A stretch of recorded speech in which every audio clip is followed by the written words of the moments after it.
Yang pertama tentu saya tanya ke Mas Yakub dulu. Tadi Pak Jokowi bilang bahwa ini sebenarnya masalah ringan. Tapi pada akhirnya keputusannya adalah melaporkan para terlapor dan dibawa ke ranah hukum.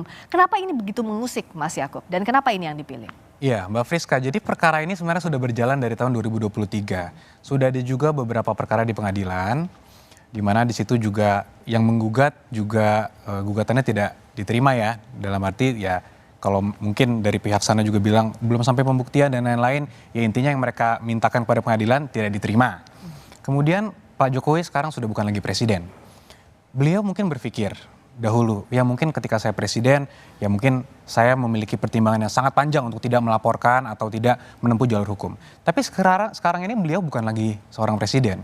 Beliau sudah purna tugas dan ternyata masalah ini bukan yang mereda, makin menjadi-jadi.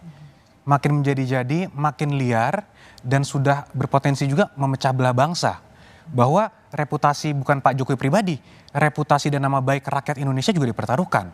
Bayangkan saja dibuat seakan-akan presiden yang sudah menjabat 10 tahun dipilih langsung oleh rakyat, ternyata seakan-akan ijazah palsu. Ini tentunya kehebohan bukan nasional tapi internasional juga tentunya kalau dibiarkan. Oleh karena itu Pak Jokowi dengan tentunya tidak mudah juga pertimbangannya datang sendiri menggunakan hak hukumnya secara pribadi, dan ini juga suatu pembelajaran hukum juga, memperjelas bahwa semua orang itu adalah equal di hadapan hukum dan melapor sendiri dan sekarang menyerahkan semuanya ke pihak hukum. Oke, ada masalah dignity dan legitimasi di situ. Gimana Mas Roy? Kok tetap sih kekeh?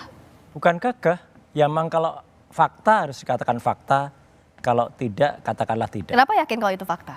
Ya karena teknologi sudah bisa membuktikan. Ini sih santai aja kayak dulu zaman dulu kala orang mungkin mengenal penemu listrik gitu atau penemuan itu misalnya adalah Alva Edison waktu itu. Kemudian Tesla, ya, itu sempat Tesla itu tidak berhasil mendapatkan patentnya karena waktu itu belum ada teknologi yang bisa membuktikan. Akhirnya dibuktikan bahwa dialah pemenang patennya tapi dia sudah nggak bisa lagi menikmati. Jadi ya identik aja kayak sama misalnya sekarang. Kalau di Mesir itu Mbak, itu orang dulu nggak ngerti wajahnya Faraoh itu kayak apa. Oke, yang dimaksud dengan konteksnya kasus Pak Jokowi ini apa? Nah gini, jadi teknologi itu bisa membongkar apa yang mungkin tidak bisa ketahuan di masa lalu. Jadi apa yang sudah dibuat di masa lalu mungkin lolos saja. Tapi begitu ketahuan di masa sekarang, nah baru. Ini mirip dengan ijazahnya J.S. Saragih dulu ya di Simalungun. Itu waktu dia proses bupati sah-sah saja. Tapi begitu diverifikasi di gubernur, dia kena. Jadi sebenarnya santai aja, teknologi lah jawabannya. Mas Yakub, kayaknya Mas Roy yakin betul kalau itu fakta. Ya tentunya tidak apple to apple ya, apalagi ngomongin teknologi Tesla dan lain-lain dengan ijazah ini. Yang tadi juga mungkin Mas Roy menyinggung diverifikasi di KPU ternyata tidak berhasil. Buktinya punya Pak Jokowi sudah diverifikasi oleh KPU lolos. Ditambah lagi diverifikasi oleh UGM, kampus yang mengeluarkan langsung, lolos juga. Yang non formalnya teman-temannya sampai berkumpul menunjukkan semua foto-foto dan lain-lain. Ternyata terbukti. Tapi masih juga ada pihak-pihak yang masih mencoba untuk meragukan itu dan menuduh seakan-akan itu palsu. Itu yang sangat disayangkan Mbak Friska. Kenapa akhirnya Mas Yakub dan tim melaporkan Mas Roy CS? Kenapa harus dilaporkan dengan pencemaran nama baik, fitnah, dan UIT? Ya tentunya kembali mungkin saya klarifikasi sedikit. Untuk terlapornya ini semua masih dalam penyelidikan. Namun memang ada beberapa objek pelaporan yang kita sampaikan yang kemudian juga di situ diduga ada dilakukan oleh beberapa pihak tentunya kan. Nah yang dilaporkan itu Mbak Friska adalah peristiwanya oleh Pak Jokowi. Yang mana nanti biar penyelidik dan penyidik lah yang nanti melakukan investigasi, mendalami dan melihat apakah ada tindak pidananya dan siapa yang melakukan. Jadi peristiwanya yang kita laporkan. Peristiwanya, siapanya ini kan tapi mengarah ke Mas Roy, kalaupun iya siap. Ya nggak apa-apa, itu kan kado terbaik untuk hari keterbukaan informasi publik. Maksudnya gimana?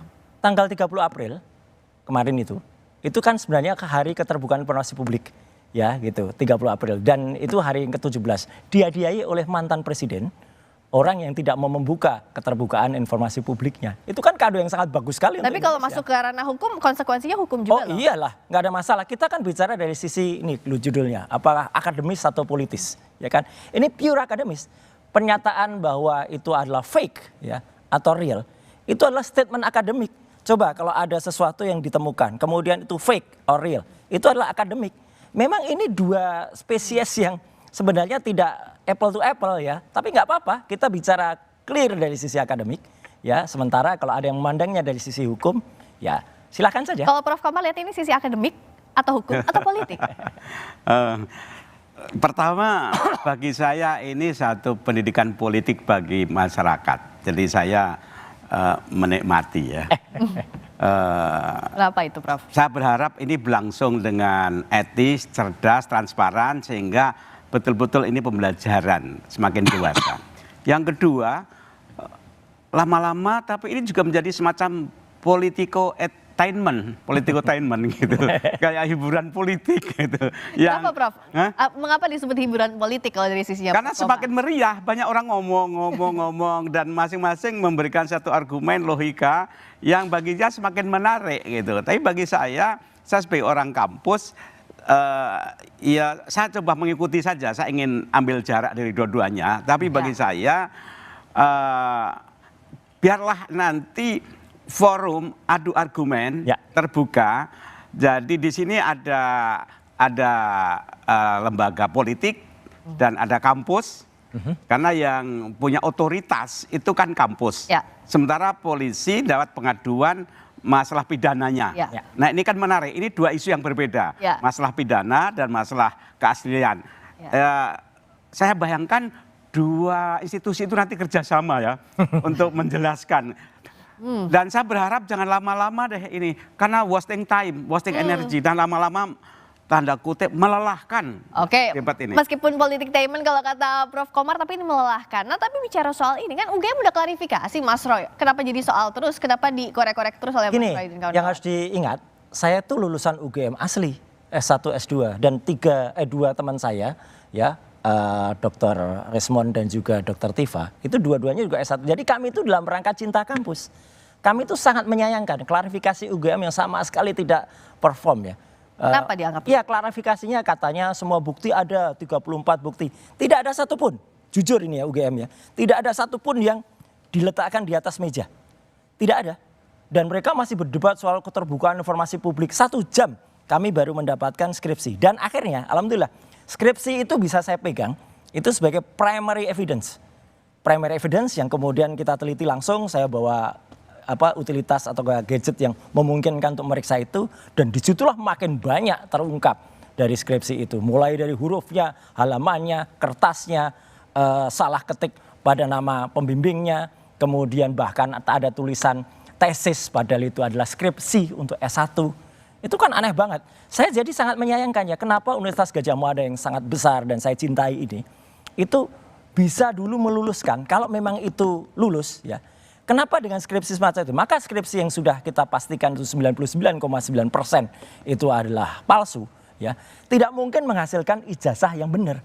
Itu aja. Oke, Mas Yakub silakan. Ya, Mas Roy, mohon maaf, saya mau klarifikasi. Tadi kan Anda bilang bahwa ada tulisan tesis. Itu skripsi siapa yang ada tulisan tesis, Mas? Yang ada tulisan tesis itu adalah bukan miliknya Pak Jokowi. Oh, bukan milik Pak Jokowi ya? Ya, tapi punya Pak Jokowi nggak ada. Oke, tapi yang tadi tesis bukan punya Pak Jokowi. Agak clear, satu Indonesia rakyat semua clear. Bukan punya Pak Jokowi. Bukan, tapi itu temennya.